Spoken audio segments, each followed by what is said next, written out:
Herkese merhaba, Nefis Yemek kanalıma hoş geldiniz. Bugün sizlere sütlaç tarifi vereceğim.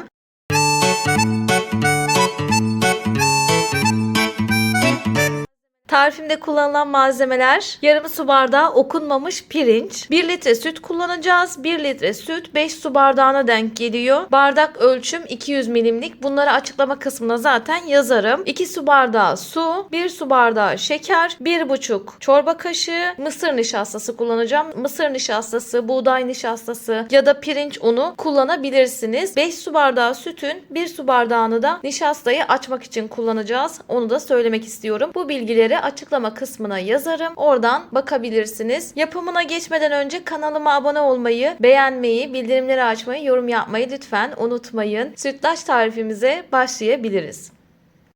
İlk olarak yarım su bardağı pirincimizi bir tencereye alıyoruz ve üzerine 2 su bardağı su koyuyoruz. Pirinçleri birkaç kez yıkadım. Çok fazla yıkamadım nişastası gitmesin diye. Pirincimizi ocakta bu suyu çekene kadar pişireceğiz. Size kıvamını tekrar ocak başında göstereceğim. Hemen pirincimizi ocağa alıp pişirmeye başlayalım. Pirincim suyunu çekti. Şimdi sütünü ekleyeceğiz.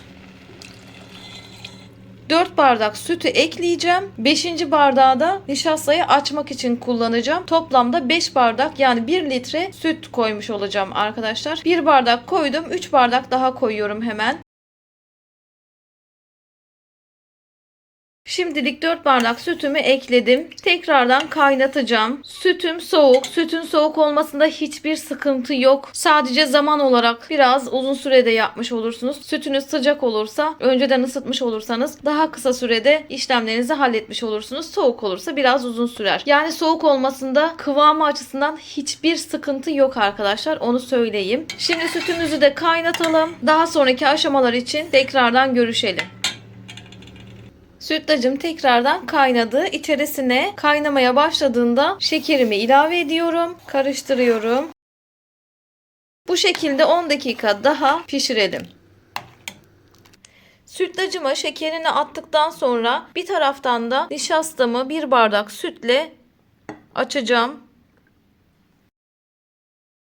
Çırpma teliyle güzelce karıştırıyorum. Nişastamı pişmekte olan sütlacımın içerisine karıştıracağım.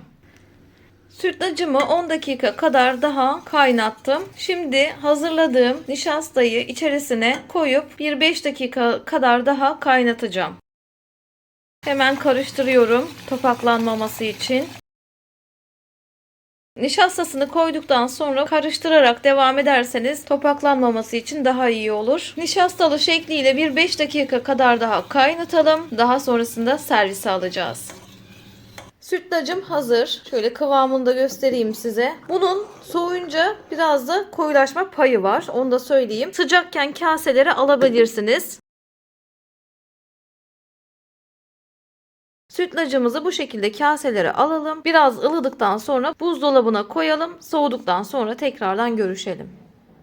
Sütlacımız hazır. Üzerine de biraz tarçınla servis yapabilirsiniz. Hatta vaktiniz varsa dolapta bir gün bekletirseniz lezzet farkını göreceksiniz. Bir gün bekletmek daha lezzetli yapıyor sütlacı. Bir de nişasta olayına değinmek istiyorum. Nişastayı kıvamını tutturamadığım için koymadım. Nişasta tadını sevdiğim için koydum. Bu versiyonunu sizlerle paylaşmak istedim. Gerçekten çok güzel oluyor. Sütlaç yapımımız bu kadardı. Sizler de beğendiyseniz kanalıma abone olmayı, beğenmeyi, bildirimleri açmayı, yorum yapmayı lütfen unutmayın. Herkese afiyet olsun. Bir sonraki tarifte görüşmek üzere. Hoşça kalın.